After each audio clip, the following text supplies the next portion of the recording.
Hey everyone, it's Gimli and Odyssey. So this is our weather. This is my backyard. Look how much snow we have. And it's still somewhat dumping on us. And we're supposed to have a really bad storm. And they've been saying this for years that we're supposed to have a bad storm, but it's finally hit. The roads up here are really icy. There's black ice underneath the snow.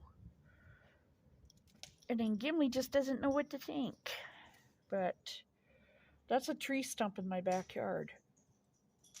And it's already almost halfway covering that tree stump. So that tells you how much snow we have in the backyard. That's the Pinecrest Golf Course behind us. What do you think, Gimli?